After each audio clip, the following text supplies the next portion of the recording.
कोई भी सुखद और सुंदर संकल्पना दृढ़ इच्छा शक्ति के अभाव में कभी भी पूरी नहीं होती। तो हम ईश्वर में आस्था रखते हैं, हम जो अपने गुरुजनों से, बड़ों से जो आशीर्वाद प्राप्त करते हैं, ये आशीर्वाद ईश्वर के प्रति या इष्ट के प्रति, आपकी व्यक्तिगत अनेक अनेक देवताओं के प्रति, गुरुओं के प्रति जो आस्था होती है, ये आस्थाएं आपको मिलने वाली सफलता में के मार्ग में आने वाले अवरोधों का सामना करने के लिए आपको तैयार करती हैं और आपके सफलता के मार्ग को सुलभ करती हैं। लेकिन सिर्फ और सिर्फ आशीर्वादों पर निर्भर रहना, आस्थाओं पर निर्भर रहना अकर्मण्यता और असफलता को न्योता देना है।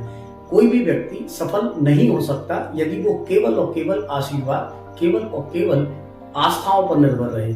आस्थाएं तभी फलीभूत होती हैं जब उसके पीछे हमारा निमित्त जुड़ा होता है, और उस निमित्त के प्रति हम जब कर्मरत रहते हैं तभी हमें सफलता मिलती है। मैं कहना ये चाह रहा हूँ कि किसी भी व्यक्ति के जीवन में स्वसाध्य की साधना से बड़ी कोई आराधना नहीं होती है।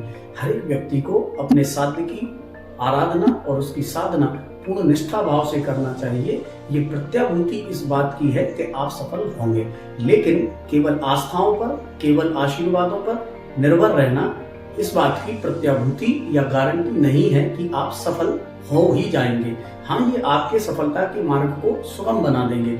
मैं यहाँ पर आपकी आस्था या मिलने वाले आशीर्वादों के महत्व को कमतर नहीं कर रहा हूँ, बल्कि मैं ये कहना चाह रहा हूँ कि ये आपके सफलता के मार्ग को सरल बनाने के लिए साधन हो सकते हैं, लेकिन सफलता प्राप्त कराने वाला ये मार्ग नहीं है।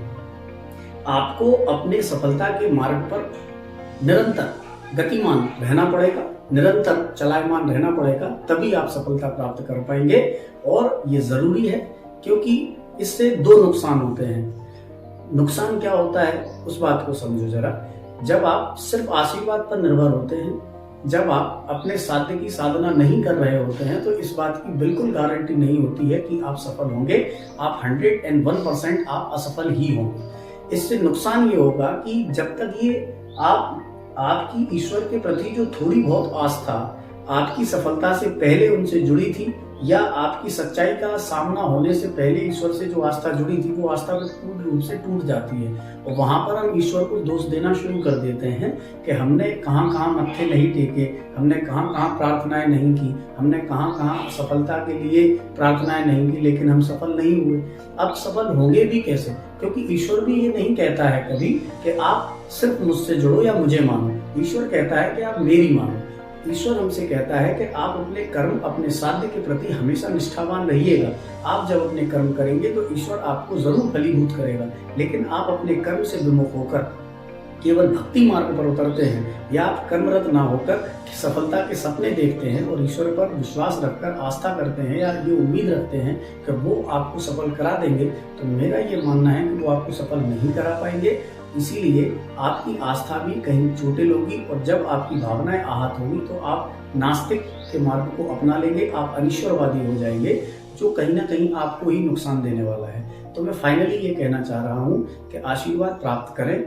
आस्था अगर आपके मन में किसी इष्ट के प्रति है तो जरूर रखें, लेकिन सबसे ऊपर जो परम आवश्यक, परम सत्य है या परम शर्त है, वो है कर्मरत रहने की, अपने साध्य की निश्चित निष्ठावान होकर और पूर्ण ईमानदारी से उसकी आराधना जरूर कीजिएगा, उसकी साधना जरूर कीजिएगा। सुसाध्य की साधना से बड़ी कोई आराधना नहीं होती। धन्यवाद।